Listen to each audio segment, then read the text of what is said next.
What's going on, everyone? Pat Mayo here. It's time for another Corona Cast with Davis Mattek. So smash the like button for the episode. And, what's something that I can do in terms of a giveaway? I don't have a giveaway. Just say something nice in the comment section. That'd make me feel good. Subscribe to Mayo Media Network. And I'm doing a giveaway draw for the British Open. If you rate, review, and subscribe the Pat Mayo Experience on Apple Podcasts, 5 stars, something you like about the show, leave your Twitter handle or your email address so I can contact you.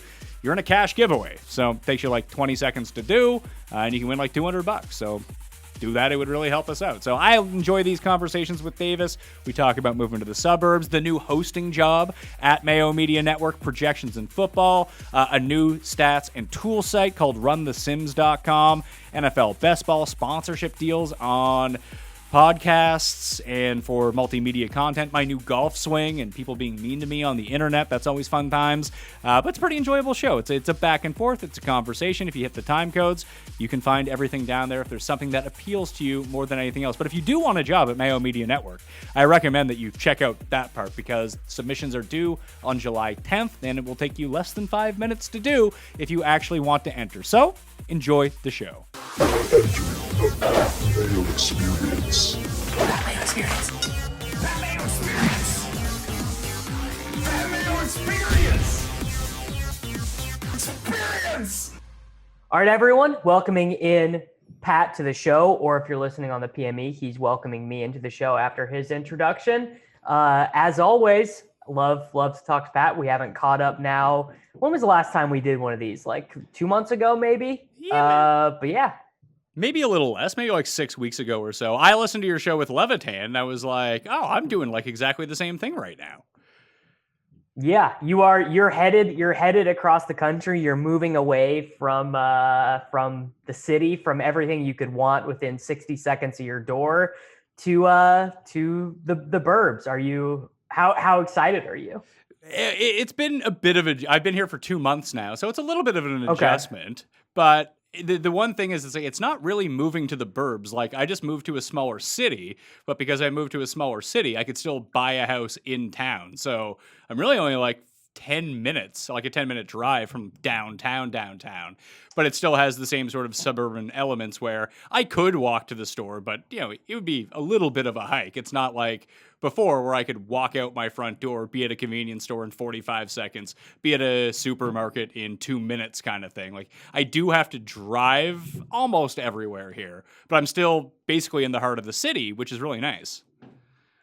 I mean, I guess maybe it's because I've lived in suburban style places for the longest time. I guess for a year in Kansas City, I lived in the city and I could go walk to wherever I could walk to the corner store or the grocery store or whatever. But I mean, I don't know. Like, I guess I just don't mind hopping in the car and driving 5 minutes. Like it just doesn't bother me to do that. I think maybe that's even, you kind of get this feeling of like privacy and seclusion when that is the case. A little bit. Like that's what I grew up doing because I'm from I grew up in the suburbs and then I moved downtown in one city, downtown in another city, downtown in another city, and now I'm back. Not exactly where I grew up, but in the same city, just in a different part. So it didn't take a lot to get back into the swing of things, but when we moved back, we only had the one car, and like we didn't have a car for years up in Toronto. We only got one when our son was born, so it wouldn't be a hassle taking him to the doctor and things like that. But now we have to have 2 cars because we experimented for about 6-7 weeks, and there was just so much like, oh, I need to go to this. It's like, oh no, like I have to go pick up the kids. Like, oh, so I can't go do this now. So the expenses add up in a different way. They do. So we have 2 cars as well, but my car only ever gets used when my girlfriend is not around because my car is old, it's junk. I've had it for so long. Like basically the time I would drive it is when she is at work and I want to go to the golf course or I want to go to the gym. That's like basically the only purpose that my car serves. I would love to get rid of it and just not have to, pay the property tax on it or anything. But you gotta have the grocery getter, I suppose.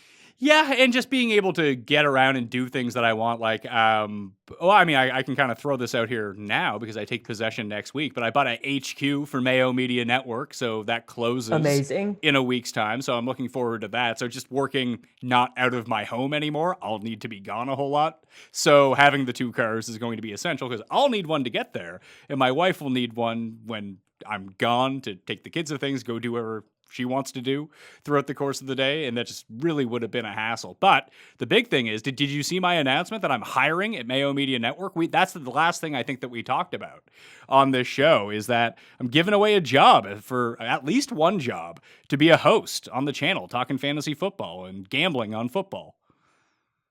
Yeah, so I knew that you were in the process of trying to find some people. I can only imagine the disparate arrays of applications that you are getting. Like, I'm sure some good ones, some bad ones, some hilariously bad ones, and also how many people are just straight up not following the rules that you put out, because this is always a big thing I've noticed with people online, is they do not follow the basic instructions of the thing they're being prompted to do. So I told everyone to keep it under 5 minutes. The competition is still open, by the way. July 10th is the last day. And essentially what I want to see you be able to do is do an intro, do an extra, because that's going to be important to hosting a show. You'd be surprised how many people don't seem to understand that. And I just want to see a hot take or two about season long, about gambling, about DraftKings. It doesn't need to be right, but I need to have a sense that you know what you're talking about before we get into this. So I'm going to try to cull a short list. Matt Best is actually the one in charge of this, because there's no fucking way that I'm going through, like, we have 400 submissions already.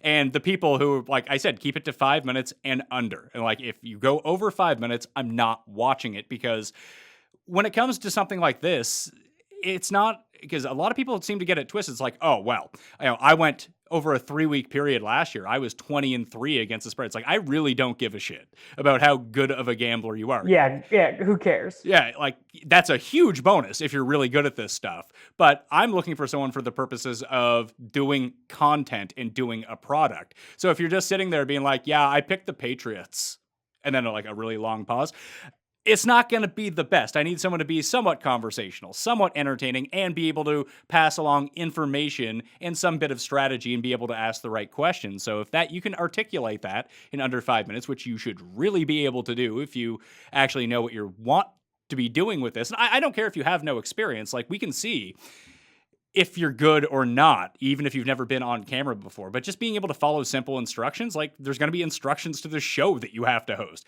If you can't follow the one to get the job, there's no way you're going to get it. Yeah, and so in your description of the job, that reminded me of basically the most common thing that I see is that people assume that the most important job of working in sports betting, in working in fantasy football, and working in content creation is being really good at fantasy football or being really good at sports betting. But like you said, it's mostly just a bonus. But most of the people you see who do this professionally, who do this full time, have the job because, one, they are multi-talented. They can do multiple things. So whether it be they can do audio, they can write, they can do back-end things, right? So like, they are self-sufficient in terms of like getting their content posted and things like that. But also they're good via audio. They're good on TV. And they are entertaining. That actually tends to be the most important part of the job. I would think that anyone applying for a job on my channel, if they have any familiarity with me whatsoever, know that you don't need to be a successful gambler to talk about gambling. I mean, yeah, you really don't need to be. And also, I mean, really the big secret, is that there are just not that many successful gamblers. The market is not set up to let so many people profit on sports betting. Like, that's just not, it's just not really the way it works. Like, it's very hard to consistently turn a profit betting sports. True. And if you're a good host and you're really good at betting, like, you're essentially a unicorn. Like, you already have a job. If you're good with media and you're good at gambling or good at DraftKings or really good at season long, like even high stakes fantasy football, like, you're already employed. Exactly. Yeah. I mean, and to be honest, there are some high stakes fantasy people who are no good at content. Oh my God. they're just not able to translate their knowledge to enjoyable content. They just are, they're not good to listen to. They are, or, you know, even this is true. And I wonder what you think about this. Some people are just intuitively good at things and they are unable to intelligently explain why they're good at things. And I think that some people are like that for fantasy sports too. Like they figure it out, but they're just not intelligently able to describe it to other people. I think you would probably notice that at the very high end of most successful jobs across the spectrum, that some people, like you said, are inherently good at things. They have these natural skills and they can't quite articulate it properly. Like I remember being in calculus class with a guy who didn't really seem to grasp any of the fundamentals of what was going on, but if you threw an equation in front of him, he would just know how to figure it out. He couldn't really tell you how he could figure it out. Like he could track his work, but he's skipping steps here, skipping steps there, but he would find the right answer. I was like, how'd you do that? He's like, I don't know. I just kind of went through it and it appeared on the page to me. Like some people just have that gift. And I notice it a lot because I've been around at so many different sites now over the years, and it used to be step one, you write blurbs, then you write articles, and you could be really good at this stuff and be like a pretty good writer. It's like, oh, well, this guy's a good writer. He must be good on a podcast or must be good on video. So they just weird. And they give all these writers like these podcast jobs and video jobs, and like there's a reason that they're really good at writing. Yeah, I mean, those skill sets do not always translate one-to-one. I think I am a decent writer, but I think I'm probably better on shows. But I also, went to college for writing. Like I wrote all the time when I was in college. But I actually assume most people are probably not good at both, that it's largely one or the other, like just because it's very hard to be good at both of those things. It is. It takes a certain skill set. Like I still fancy myself a writer, although I don't do a lot of writing. And I'm one of those people that was primarily a writer, but at the same time, I went to broadcasting school to become a good broadcaster and learn a lot of this stuff. Although the quality of my writing over the past 5 years, now that I do video and audio every single day and don't write every single day, it's taken a precipitous drop off. It's just not as good anymore. And that bums me out. Yeah, writing.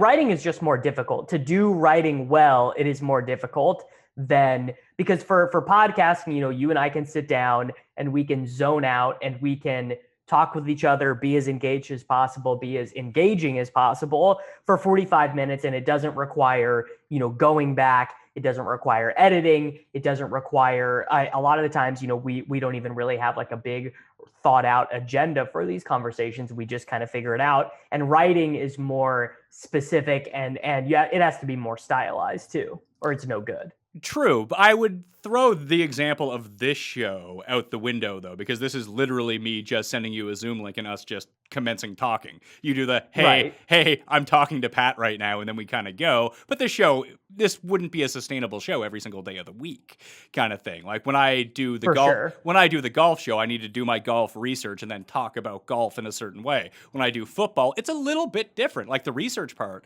is exactly the same, but even the way that I try to articulate football to my audience versus golf to my audience is completely different, because I still try to take a really broad view on football, because I think that net is so big that you always want to be welcoming in the people that have one work league season-long fantasy team, and their big thing is going to be their draft at the end of August. They're doing research. I always try to keep in the back of my mind, like that's the person that I really want to be talking to, and then try to put the more complex stuff in a way that if they don't quite understand it at first, it's not like completely foreign to them at the same time. Whereas with golf, I feel like if you were brand new to golf betting or golf fantasy, I'm essentially talking over your head now. I think that's true. I guess, so I think that if every piece of fantasy football content was for the guy who is in, his work league, his league with his buddies, that would not, like, there's obviously a huge market for that, but then there's also a smaller but more ravenous market for the people like me who do, 900 best ball drafts and are in all these dynasty leagues and et cetera, et cetera. And so, yeah, I think that you obviously have almost perfected what you do for the fantasy football show. That to me, I would not enjoy. I don't think doing that show every week. Like I get more passion and more enjoyment out of getting into like, niche projecting the Philadelphia Eagles, like wide receiver rotation with Pat Crane. Like that brings more joy to me, even if it's obviously the guy with the one work league would fucking hate that. Yeah, and I think that you're really boxing out a lot of your audience. Now, fortunately, I run so many football shows during football season that like the Me, Jeff, and Tim show is a gambling show, but it's really just three people yelling at each other the entire time. But people can figure out the betting element of it. The DraftKings show that like I do with you and I do with Leone is a bit more like next level up, but it's not the most advanced DraftKings show that's going. Like I'm not getting to the projection levels and things like that you're getting to. I'm still trying to frame it in a way that it could be accessible even if you didn't really know that we were talking about, even if some of the concepts are a little high. But I really try to catch myself when I'm talking to you and we're talking about certain things, or I'm talking to Leone like offline and we're texting back and forth about, how do you construct a team this way? How do you construct a team this way? What do the projections meet out to this? I just don't feel like people want to hear that unless that's specifically what they're looking for. No, I think you're right. I think the market is much wider for very like still good, but more generalized analysis of like playing time and also, I mean, this, you've been in this industry for so long. People want the plays, they want the picks, and they also want to be entertained. They would like to be entertained, and they also would like the picks, and those are mostly what people want. And a good nugget or two to repeat to their friends to make them sound like they really know what's going on. Oh, I mean, yeah, that is huge, right? Like being able to be like, oh, did you know X, Y, and Z? Like that is a massive thing. Like the bar trivia of fantasy football. People love that stuff. Yeah, I'm actually thinking about developing a show for this year. Like I mean, there's a brand new fantasy football show coming out very, very soon. The graphics are almost done for it, and fuck, do they look good. Every show on my network now has better graphics than my show, so I really have to rectify that at some point, because I've had the same graphics for 4 years, but now that I have this new studio, like I'm building out like a real studio now. So I might get an updated graphics package once I release the new studio and get out of the temp that's currently in my basement. So that's, hopefully within the next 2 months, but that's such on the back burner to me of like developing a new show is like, and I'm going to host one of the days of the week of the new show. Overzet's going to be on that show. So that's going to be fun. And then we're going to hire a few people. Like I want to have like a different vibe every day of the week that goes along with it. So that will be a lot of fun. But in terms of my show, it's just funny that I've had the same basic graphics, and all the new graphics are like extensions of mine, like same sort of templates. They're just newer, so they're a bit flashier, they're a bit more vibrant, and you just forget like. It's like, oh, mine could look better than this. But that's actually one of the things that I wanted to talk to you about. And it kind of related to Conor McGregor in a weird way. That once you start getting more specialized, like the more I would, let's say, focus on my graphics package. And it's almost the same way as like my writing started to suffer once I started doing more multimedia, video and audio. And I felt like for a while that product was a bit diluted because I was doing all the graphics for the show, filling in the templates. I was doing all the editing for a show. This is before I hired Paul to become on as my producer. And once I hired Paul, I felt like the show got really good all of a sudden because now I could just focus on doing the show. Now that I branched out a little bit and I'm running the network, like I'm doing ad sales, like I'm buying property, I'm meeting with the accountants and all this stuff.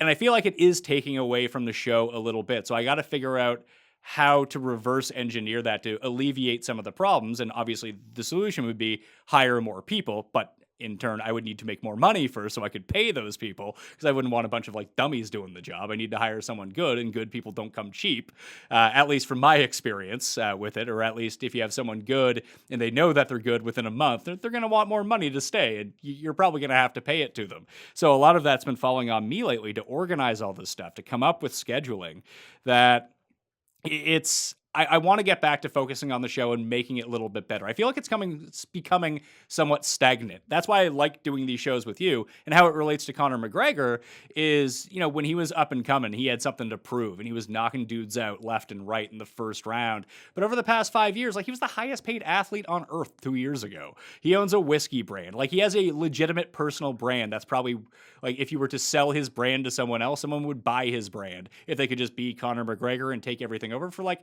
$500 million. Like your priorities shift. And it feels like, as we've seen with him in the octagon or even in the ring fighting Mayweather, that his priorities have slipped a little bit away from fighting.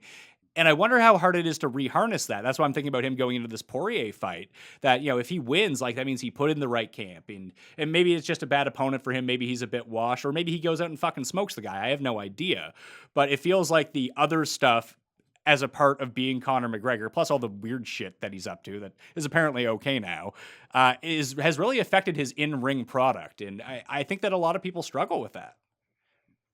This is a massive thing that I think impacts, I mean, obviously it's impacting you, but I mean, I think that this impacts not just Conor McGregor. I mean, I think this impacts a lot of athletes when you go from being a guy to the guy. I remember this preseason, one of the things for baseball that they were talking about was like Javi Baez. Ever since he became like a famous dude, he was on the cover of MLB The Show. He was doing like music videos and things. Like he started sucking. And I mean, there are whatever you guys listening to this, everyone listening to this, you have a historical analogy to this in whatever sport you're into, that when you stop doing the thing that you got famous for, or that is your job or whatever, when you stop doing it as much and you have to start doing the things around it, not only do you lose the ability, but you get a little bit further away from the passion and the thing that drove you there in the first place.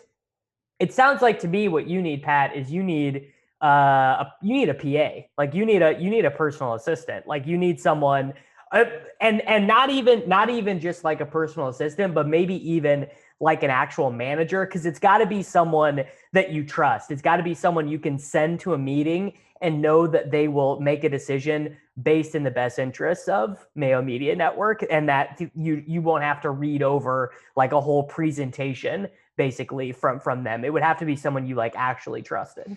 Well, it's difficult in that sense because, like, I mean, I have Paul. Paul takes care of all the technical abilities with the shows. So if we need like cameras hooked up, we need editing done, we need a producer, Paul takes care of that. Matt Best is my, if Paul is my right hand man, Matt Best is my left hand man. He's the guy you need to woo, like I said, to get this hosting job at Mayo Media Network. But he's the one who's doing that. He's the one coordinating all of our short videos. Like we've been running videos every single day for Wimbledon, every single day for Euro. He's coordinating like freelance producers and freelance hosts to be able to do that, making sure that they get paid on time, like taking that part off my plate. The issue is like when it comes to actual revenue generation for a content network, like that's all advertising.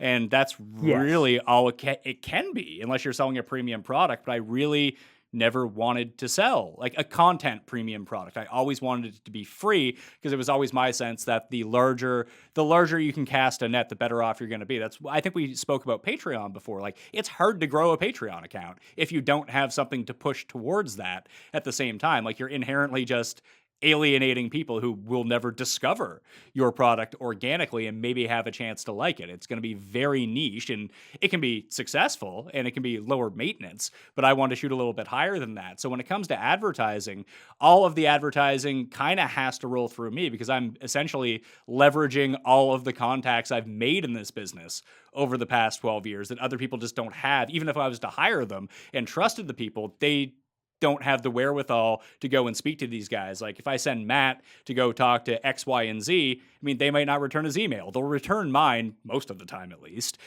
in that sense, because I'm the one personally sending it. So I feel the need to do that for right now until we can get bigger or go out of business. Those are kind of the two things. Well, yeah, I mean, and I guess maybe to that like specific niche problem, not returning the emails. I don't know. You are right though that everything is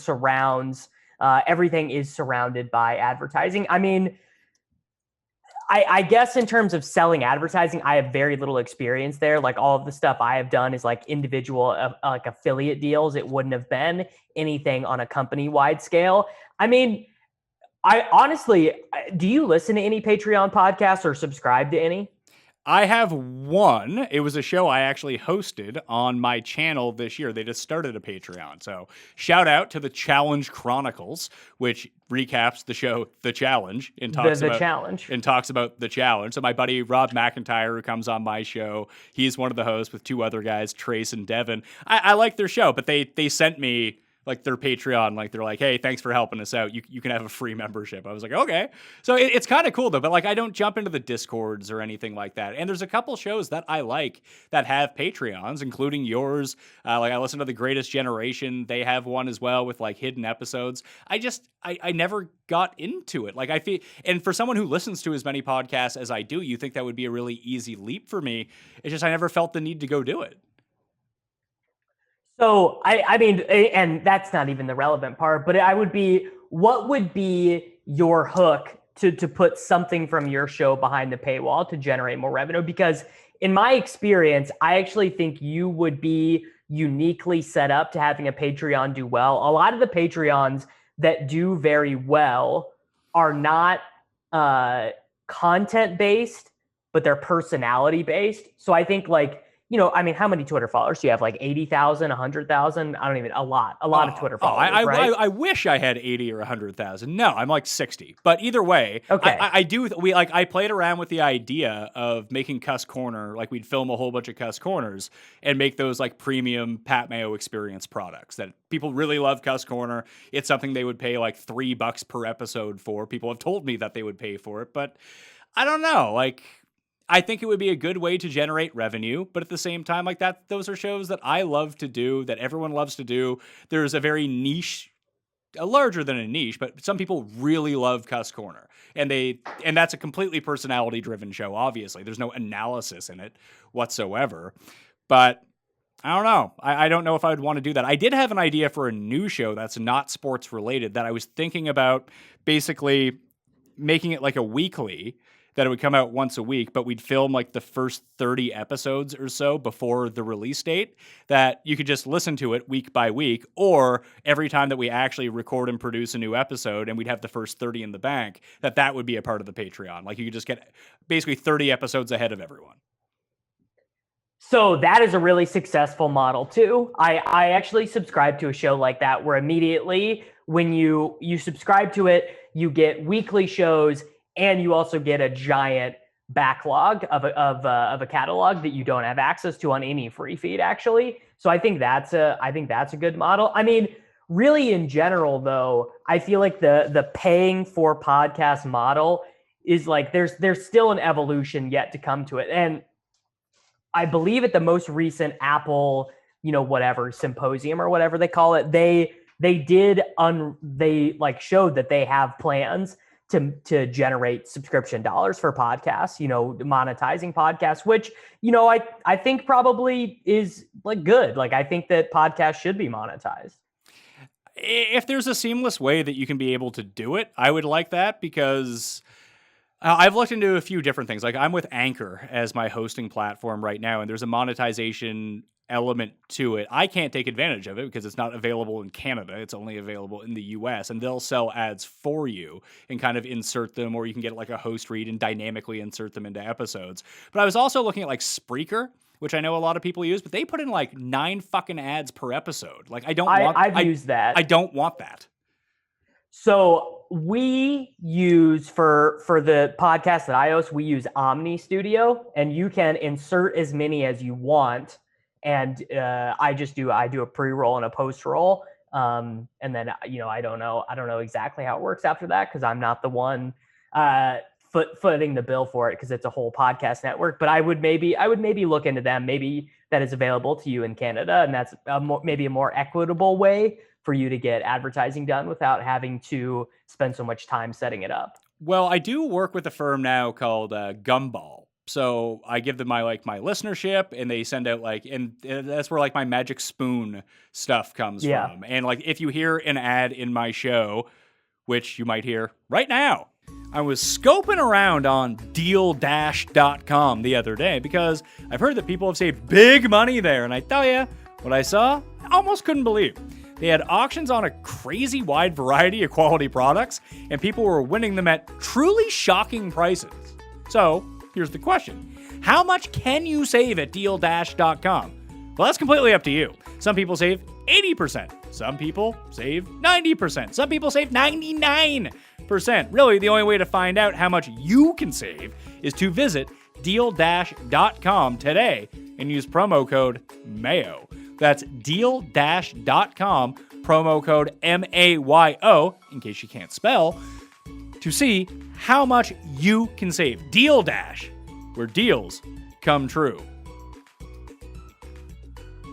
Welcome to StockX, the only live marketplace for what's now and next. Whether it's the latest sneakers, apparel, electronics, collectibles, or trading cards, everything on StockX is brand new and 100% verified authentic. With StockX, you have the power to shop millions of hard-to-find or sold-out products at their true market value. Discover products that are on trend and ahead of the trends by shopping on StockX. Download the app or sign up online to start buying and selling in a few easy clicks. Start shopping at StockX.com. Access the now. So when you hear that ad, those are ones that are bought for the week. So there's like a set price per week that people can buy out for the year. And I only sell like 2 per week as a mid-roll to make it go. So that's like pretty steady income to keep it going. It wouldn't be enough to sustain the show, but it's not bad. It's a nice add-on in that sense. But then I do like third party, like people will approach me about ads. Then I have to set rates. Then I really need to think about it. Then I feel like an idiot because I've asked for too much, then they don't want it, or I asked for way too little, and they're like, yeah, we'll take 20. I'm like, oh, fuck. 20, yeah. Right? It's like, this probably wasn't the best use of my time doing this. And then having to remember to do it, continue on the schedule, like having not necessarily a business manager, but someone to like keep track of all that stuff. Like, hey, what am I shooting today? How many ads go into this show? That kind of stuff would be neat. But there is something new that hopefully I can generate a bit of revenue from. Did you see that I launched a new site with Justin Freeman? Yes. Yeah. And I really like Justin Freeman. I think he's a really cool dude. I like his work. How did that come about? How did you decide to end up going there? Well, if people want to go and check out runthesims.com, it's completely free right now. Like the optimizer and things like that are still set to week 1 of last year because we don't have pricing or anything like that. But it gives you a sense of how fast it can be. I have been talking to Justin, he had all these ideas for tools. And I was like, hey, you know what would be really cool? It would be like a fantasy national, but for football. Like, I mean, if people want to go to ftndaily.com and use code Mayo, you get such great content up there and people who like are good and will give you picks if that's what you want. And that's not what this site has whatsoever. It's a tool site for people who like, listen, I like projections. I can't make my own projections, but on Run the Sims, you go to the projection page, team by team, player by player. Once you you can sign up for just put in your email, you get an account, then you can save all your work that you want to do, and it will affect all the projections down the board. Like, oh, I don't like that baseline for Lamar Jackson in terms of market rushing share. I want to up that by 6, and then you type in up by 6 kind of thing, like add 6 to it. Then it changes the projection. Then you can save it, and you can go team by team and save it that way if you want to do season long. Like, that was really helpful for me because I'm not good at Excel, for one thing, and I don't really know what I'm doing. This just makes it so easy,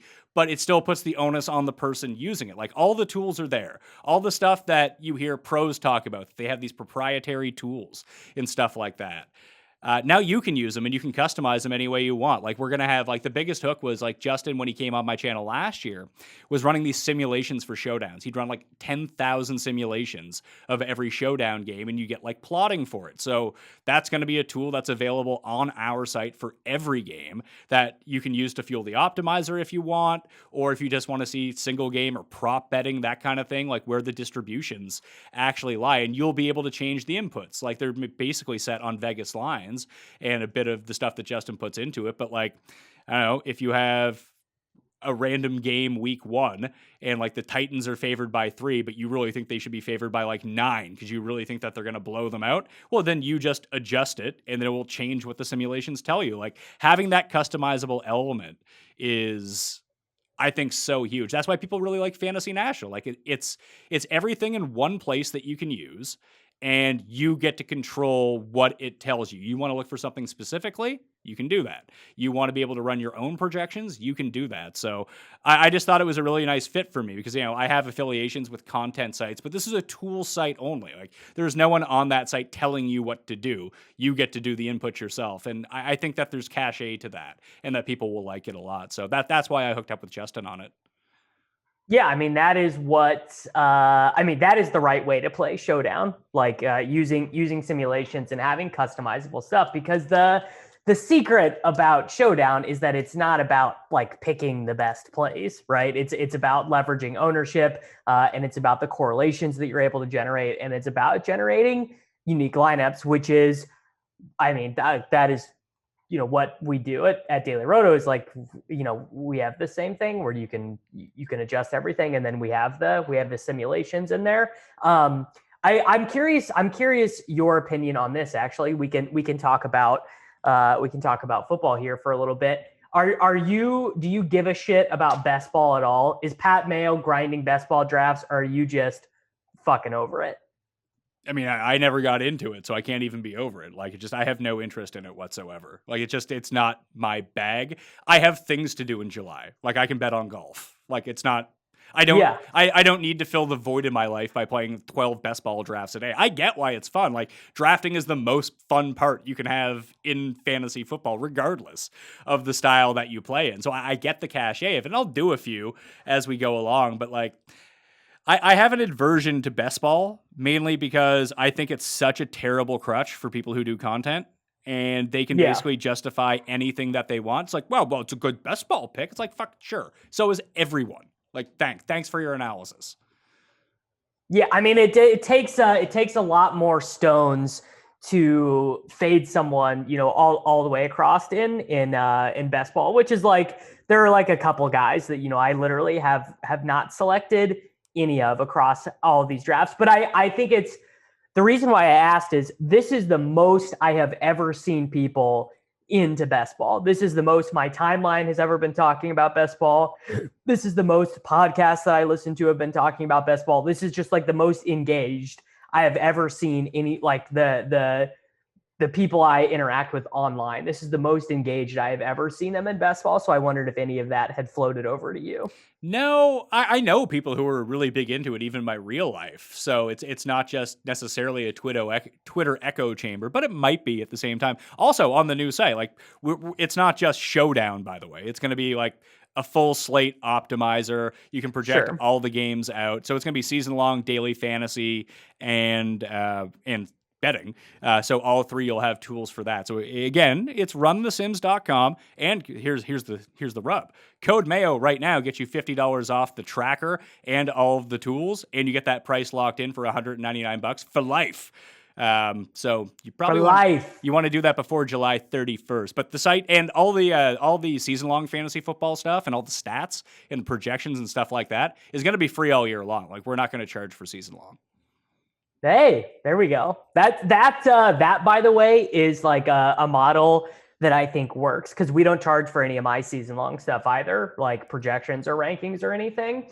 And I think that is a model that works, that you get people in through there, and then you sell them other things, or you generate dollars via advertising revenue or via tools. Because tools are what ends up being the most helpful for people. Oh, for sure. And that way, if people do, like, you don't need to pay for an optimizer or, betting tools. If you're playing in literally like a $50 season long fantasy league, like, why would that person ever pay a subscription for something? And that's most people out there, not necessarily most people listening to this show or your show, because we're in this space and we talk about DraftKings, we talk about sports betting. We got a lot of degens and people who like to spend money in our lives, which is great. The advertisers love that, but that's not the majority of people who are playing. And I feel like those people get forgotten about a little bit within the industry, because people are taking on big gambling sponsors and talking about gambling. Like when I released my golf betting cheat sheet for the week, like I got a lot of money in play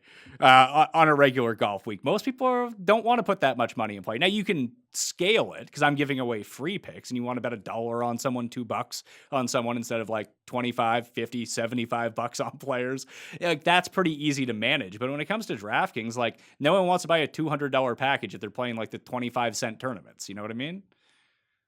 Yeah, and the total number of people who have like, all that action out, you're right, it is limited. And our perspective also is skewed because, everyone we know is kind of that market of people who use their disposable income on fantasy sports stuff. Though, to circle back to the best ball point, this is the first time that my real life friends, like my buddies that I know in real life, are like taking best ball drafts super seriously, like getting onto Underdog, getting onto DK, and like doing these drafts and being like really hyped about it and early into it in July, which is but I don't know what it is. Like I don't know what it is particularly about this summer that's driving it. I assume it's the amount of money that Underdog is spending.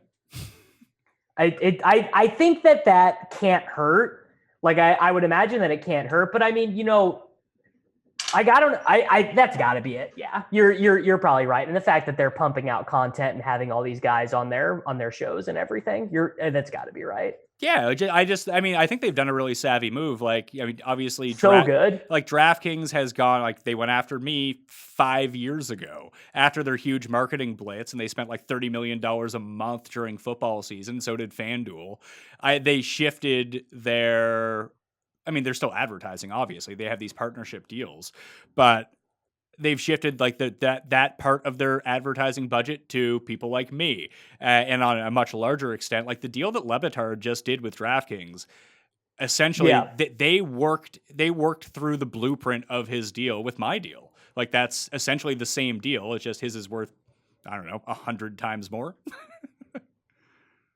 Yeah, like when I think of like Dan Le Batard, it's like, Dan Le Batard and Pat Mayo, like, these are like the biggest names in sports media. What a coup for DraftKings to get Le Batard on board. I completely agree. Now you have to start being able to, like, people associate me with DraftKings. Like that's why they like having me around. Like when they hear me talk about golf, I'm talking about DraftKings golf. I'm talking about DraftKings football. I'm talking about DraftKings UFC. I'm telling people to bet at DraftKings Sportsbook. Like, that's a part of my job when they're paying, being the title sponsor of the show. But that's what I was doing anyway. You know what I mean? Like when I was at Fantasy, I never did FanDuel stuff ever. I always did DraftKings stuff. So it was a really natural fit.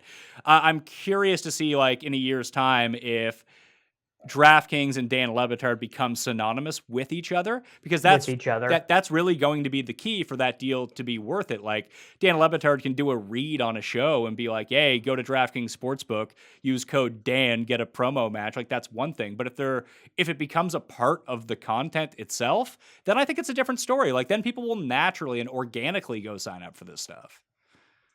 So I think that the challenge of turning Le Batard into being synonymous with DK is a lot more difficult than it would be for having you be synonymous with DraftKings, because before the UIGEA repeal, Le Batard could have given a shit about sports betting. Like he wasn't even like the Bill Simmons style ESPN personality where he would just, mention futures odds or betting on games or whatever. Like I used to listen to the Le Batard show via podcast all the time for years and years. And I don't ever remember them talking about sports betting ever.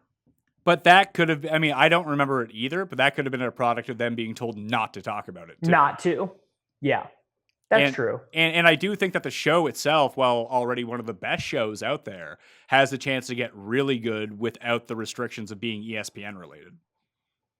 I think that Le Batard is the best TV audio sports content person that there is. Like he is the best mass media sports content creator in existence. I think he does his discussions of sports and the larger cultural implications of sports in like the best way. Like, I don't even think there's a close second. So that is, my opinion of Levitard is feeding this deal. But I do think that synonymizing Levitard with DraftKings is really difficult. And I don't even know, like, if you were one of Levitard's, I don't producers, I guess, like, how would you strategize making those two things cohesive?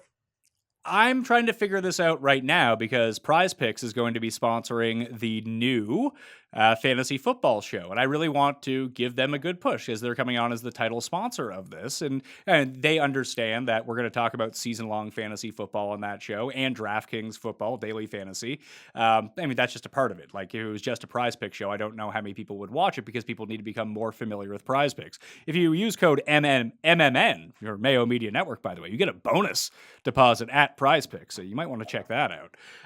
But I think that I'm trying to figure out a way to get the host to incorporate it. Like, if we're going through the injury report, let's say, and I'll bring up Prize Picks, they'll have like their over-unders for the week that you can play together. And I think that part's really fun too, is that it's fantasy, but it's like prop fantasy. Like, it's simple to figure out. Like, once they got away from going over or under this many fantasy points, and it's like, will Patrick Mahomes go over 295.5 yards? Do you think that's over or under? Like, that's really simple to figure out.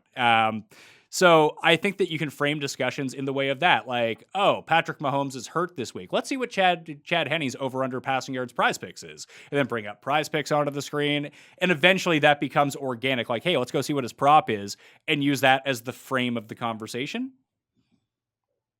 That's pretty good. Yeah, I think that if I was setting up that show, you could even kind of make it like a combo DFS show of like, oh, if this guy is likely to go over, this is a good spot in DFS.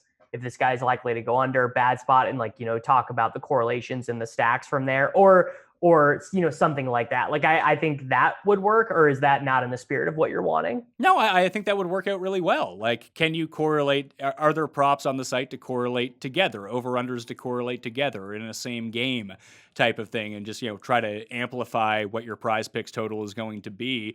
But I was more thinking of like, how do I integrate it with the waiver wire, for example? Like, oh, here's the hot waiver wire pickup week 2. Everyone's rushing out to get this guy. What's his prize pick for the week as well? Like, can that inform us to where a site is that you can wager money on and play fantasy in terms of Prize Picks? Where do they value them at? Like, is it really low? Is it really high? Like, you would assume the higher the number is, the better the pickup is going to be. And at least try to find a way to merge whatever the product is going to be with the news. And I think that would be the Levitard thing with DraftKings, where, what's the news topic of the day that they're talking about? That the sprinter got caught smoking weed? Well, that's going to be a tough one to integrate into DraftKings. But is there something that when a news story comes up, is there a way to be like, hey, on DraftKings Sportsbook, like this and this kind of thing? Like, hey, let's go. Can the odds tell us anything? And just make that a part of the story too, if you're talking about actual sports. So that's good. And then, obviously any preview of the Super Bowl, any preview of a Wimbledon final, anytime they're talking about golf, I think using the odds on DraftKings. And then I wonder, there also is probably some like insane, they could set up like a Stugatz challenge where like Stugatz has like $10,000 and he has to wager it all on different props on the DK Sportsbook over a week. Like there's some, with someone like Stugatz who has no dignity, you can just set up anything. Like, you can just do all sorts of wild stuff. You know what they need to do? They need to do some sort of gimmick where DraftKings posts odds. Like, remember during the pandemic when we had all these gimmicks? We had the match, we had the Bales push-up challenge, we had like all this stuff. They need to do a Levitard show gimmick where you can wager on something with the Levitard show on the DK Sportsbook. That's a really savvy move. I mean, my request to like, hey, Stugatz and Cust should do stuff together, which would be amazing. But that's actually something I was thinking about with Prize Picks, like to engage both, their biggest thing right now is the same thing that Underdog was kind of dealing with. And it seems like Underdog got this huge investment, so they're spending it all on marketing, and they're spending it the right way. At least with Prize Picks coming on to Mayo Media Network, and we're going to create this show around them. Like, let's have a season-long props contest, like almost like the Super Contest, but you have to make like 5 prize picks a week. And at the end of the year, like there's a grand total. We can do it and we can do 2 separate contests. We can do one because they're offering preseason over-unders right now that you have to pick 25 preseason over-unders, and then as much money in the pot gets split up, like for first, for second, like that kind of thing. I think it would be a lot like a one and done or a super contest style thing. Then you could run one week to week as well. And like I can play in it, you can play in it, the viewers can play in it, and at least it gives it some semblance of a competitive, like fun type of thing. You know what I mean?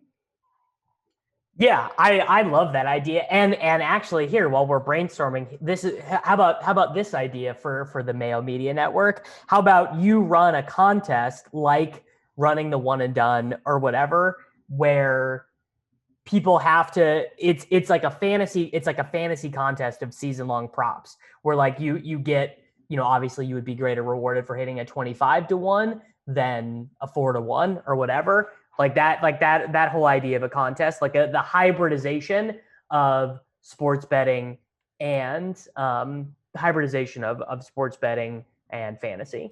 I think that's super, super smart. I wonder about the state legality of stuff like that though. Like, does that now probably very gray at best. Does that now venture into too much of just straight up betting rather than being fantasy? Like if you compile it in terms of a league and you do like props, like Moose and I were trying to think of something to do for football, like the one and done. And the best thing we could come up with where you had to pick one quarterback every week and you got their yardage totals. It was like a one and done with quarterbacks, and whoever had the most yards at the end of the year won. I was like, I don't even know if I would play in that. So let's scrap that.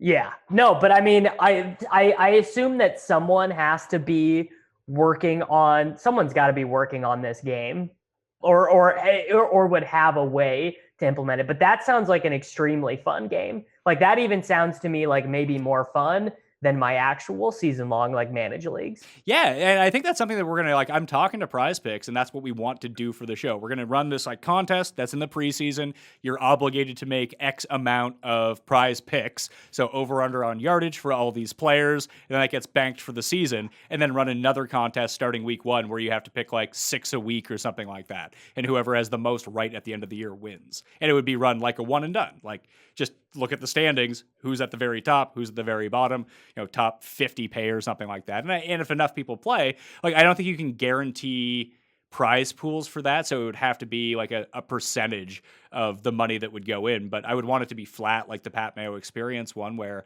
if you can get 2,000 people to sign up for something like that, it costs $100 to play all year. Well, all of a sudden you're dealing with 200,000 bucks in the prize pool. It's not chump change by any means. Like we got 3,300 to sign up for the one and done this year. That was $100 a pop. And I think it's like $50K for first place. Like I think people are happy with if they win the season long one and done, which literally takes 4 seconds to play every week. You win, you have your picks, you win $50K. Actually, I think it's $30K because we went with the flat payouts. So like second, third, fourth, fifth, and sixth all like pay pretty well into 5 figures, I think, as well. That was sort of a mandate that I had. I was like, I don't want a guy to come 6th and feel like he got chumped out of money. I'd rather, it's hard enough to come in 6th. It's just as hard to come in 6th as it is to come in 1st, essentially. So I don't want that guy to get ripped off either. Right. Man, I cannot believe how bad I've been in one and done this year. I'm awful. So bad. I got away from my strategy after 3 weeks. And then I just, I know the strategy. I know how to do this. And for whatever reason, I just can't follow through on it. It's like that the video I posted, I shared with you about my new golf swing.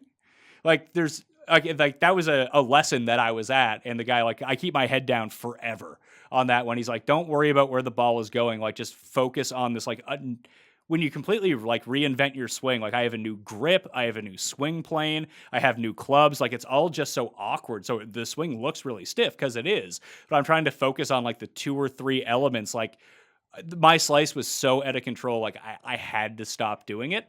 And sometimes you just need to kind of focus in on that. The commentary from the Twitter gallery, I probably shouldn't have posted it on Twitter, but just yeah, it's really stiff. It's yeah, of course it's really stiff. It's a new fucking swing. What do you expect?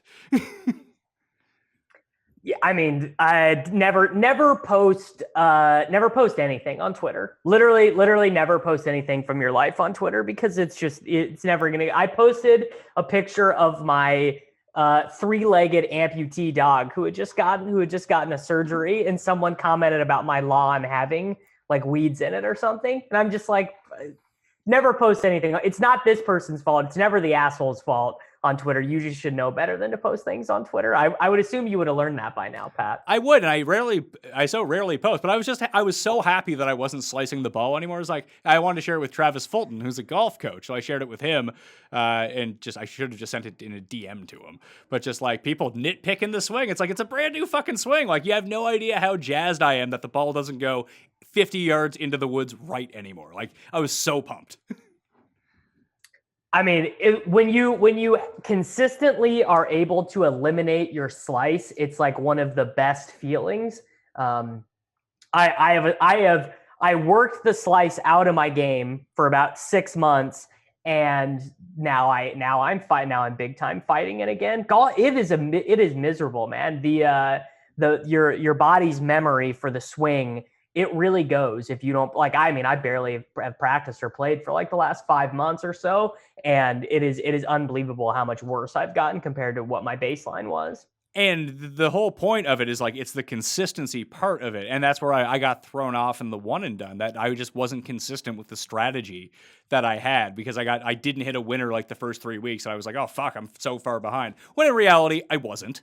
And I should have stuck to what the game plan was instead of taking absolute like jamokes at the very bottom of the list who got $0 every single week. But in terms of the golf swing, like, the reason that it looks stiff and that I keep my head down the entire time, like, I'm focused on my grip to make sure that my grip is right. And like, a brand new grip, just when you're used to holding the club one way for 20 years and now you hold it a completely different way, it just feels so weird. So I'm really focusing on making sure that that's right and engaging my hips first and making sure I don't go back too far, like keeping it at 90 degrees when I'm at the top. And then instead of coming out with my hands, bringing my hands down into the swing and then rotating my hits up and like popping up when I come through it. So that's really like, those were the 5 key things that I was just really trying to change about everything. So the rest of it, like, I'm not too concerned about as of yet. But like, as you said, like my takeaway is like good now. Like before it was so shit. Dude, it's so good. Yeah, I mean, that is my takeaway is very fast. So I have a hard time keeping my left arm straight, which is, again, 20 handicapper chunkers like me have a really hard time doing that. But yours is exactly what you want. Yeah, and I like the people giving me like the feedback, like, oh, you're not doing this, you're not doing this. Like, I don't know who you are. Like, you probably also suck at golf, so shut the fuck up. I mean, there's nothing a 15 handicapper likes to do more than tell 18 handicappers what they should be doing differently.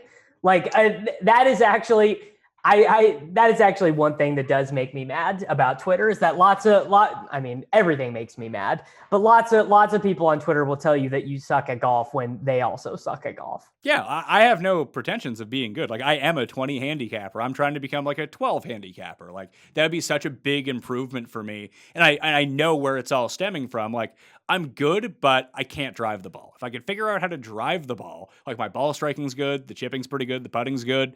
Like, that's the off the tee game has just been holding me back for so long. And since I moved, I'm actually playing golf again. So I want to get better now that I'm doing it a lot. When I was playing like 3 times a year, I really didn't give a shit because like, whatever. Like, I went out, I hacked the ball around, I smoked a few cigarettes, had a few beer. I had a good time. It didn't really matter. Not that I'm not doing all that stuff, but I'm just playing once a week or 1.5 times a week. And Cust and I have a season-long wager on the go. I definitely don't want to lose that. So taking a lesson and revamping everything and just unteaching yourself what you've been doing for decades is just, I can see why Spieth had all those problems. And then it finally clicked for him. He's like, oh, okay. Like, now I'm good again.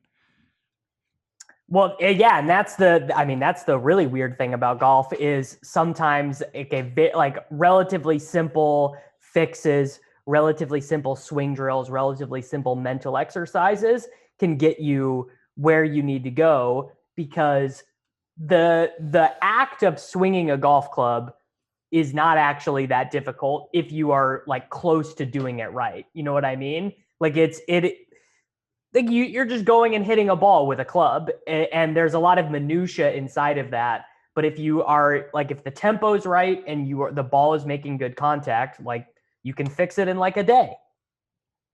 Yeah, I need a little bit more time to fix mine, but at the same time, Well, yeah, I mean, for me to get where I am at now to like a 10 handicapper would be working every day for like a year, probably. yeah. So I've been doing.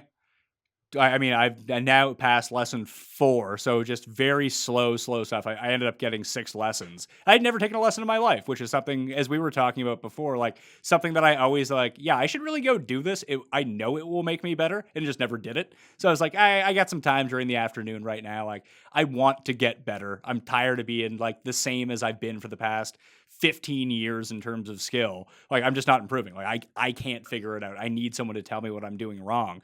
Even when I posted the video, I tagged Travis in it. Like, I care what he has to say. He is a golf coach. So I would love to hear what he has to say about like the fluidity, which is not great right now. But like, am I opening my hips right? Am I coming through it properly? Like, what am I now doing wrong from here where I can improve? But yeah, I don't really give a shit what like random Twitter guy who has an egg avatar has to say.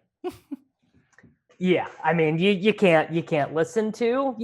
And also, even people who are good at golf, like some people who are good at golf are still assholes, and you like engaging with assholes online is never going to be plus expected value. You know what I mean? I don't know. Sometimes it can be really to your benefit if you have fun with it.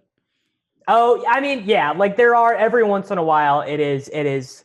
I mean, clearly, like I have gotten a lot better about engaging with idiots online, but every once in a while it is kind of fun.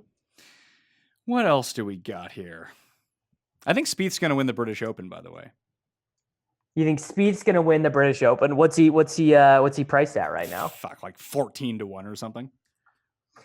I saw that Bryson was 20-1, and that felt low to me based on how good he is when he's good, but also Bryson could be like 13 over par on the 8th hole. Like, both things would make sense to me. Yeah, I haven't really dug in. I'm doing my research tonight, and I'm recording the show with Raza, like the DraftKings pick show, late on Friday evening for release on Saturday. So I'm gonna have a bit more information, but just like when I go into it, I think about it. Like in the back of my mind, I've thought that Westwood was gonna win for a really long time. And he actually showed up at the Scottish Open and played really well in round 1.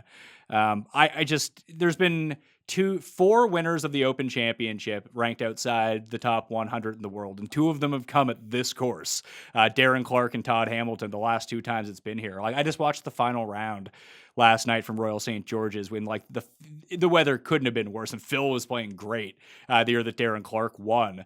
Phil was 5 under through 8 holes or something crazy like that. Like, there's one drivable par 4, there's a really eagleable par 5, number 5 and number 7, and then it doesn't look like it should be a hard course whatsoever, and guys just fucking blow up everywhere.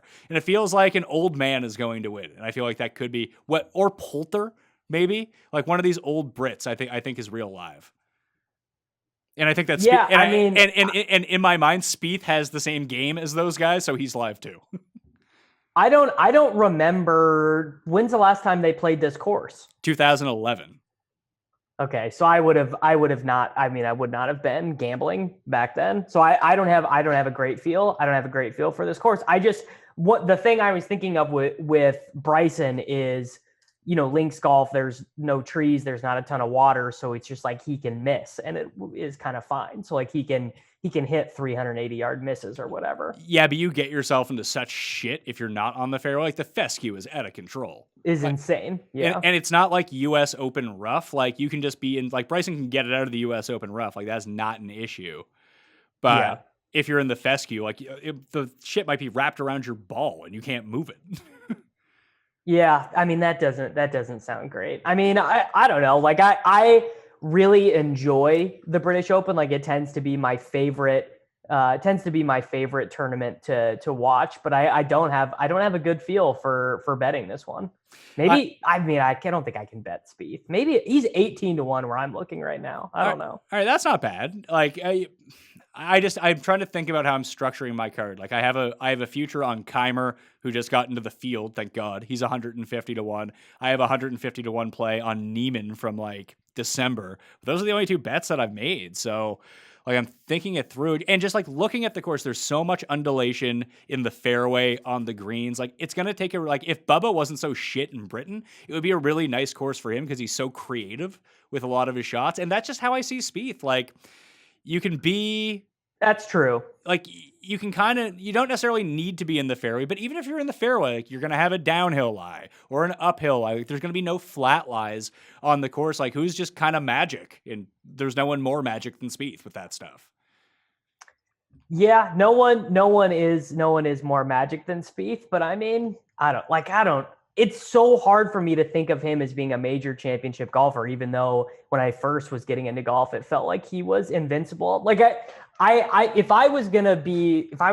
I will play some of these bets because I'm looking right now. I'm looking at dudes like Brendan Grace. Like he feels like Webb Simpson at 50-1. He feels pretty decent. Noren at 80-1 feels decent. I don't know. There are some good numbers here right now, I think. Grace is really interesting, actually. He's having a nice Scottish as well, which is going to be like a very similar type course. Obviously, Royal St. George's is just southeast of London, and obviously the Scottish Open in Scotland, not exactly the same. I think Royal St. George's is on. Oh man, I should be better with geography than this, but it's basically right across from Brussels. Maybe not Brussels. It's right across from Belgium. Yeah, like it's right across. Like it's in that part of England where it's like right on the coast. And if you looked across, it would be like Belgium, and then to the north would be the Netherlands. So I don't know if that's exactly the English Channel or is it the North Sea that runs through there? I don't know if that particular part has a different name. It might just be the English Channel, and most people just associate it with going from England to France. But that might also be like kind of where it is as well. Yeah. So does that mean the golf is more linksy or less linksy or what? It seems it looks like it's in the middle of a fucking field. That just makes me, it just makes me want to bet Bryson. Maybe so. Like I saw an article come out today. I didn't read it, but it was just like, we've never seen beefy Bryson play links golf. Like he hasn't played a links style course since he went. Because post protein shake, they haven't been over here. Exactly. So everyone's kind of curious to see how he does. I wonder if Zalatoris will do well here because he's a big simulator guy. Maybe. I don't know if the simulation will I don't know if simulators are good for British Open golf, to be perfectly honest with you. I mean, to me, very anecdotally, it feels like the exact opposite. Like it feels like the British Open is just always good for like your real pure golfers, right? Like you always have a one old guy who does well at the British Open. You always have your Tom Watson who randomly does well. And then honestly, it's guys who just specialize at keeping it in play. Keeping it in play and can scramble from basically anywhere. Like even the year that Molinari won, like him getting it up and down from like the weirdest lies on the downslope of a hill because it's caught in a little bit of dirt, and not being afraid to put it to 7 feet and have to make that putt. Because the greens generally, unless it gets baked out, they're fescue greens. They're just really short fescue. Like I'm playing Cabot Links and Cabot Cliffs in 2 weeks, which you should go Google pictures of these courses. They are fucking incredible. And I am fired up to go play them. But the greens are just mode fescue.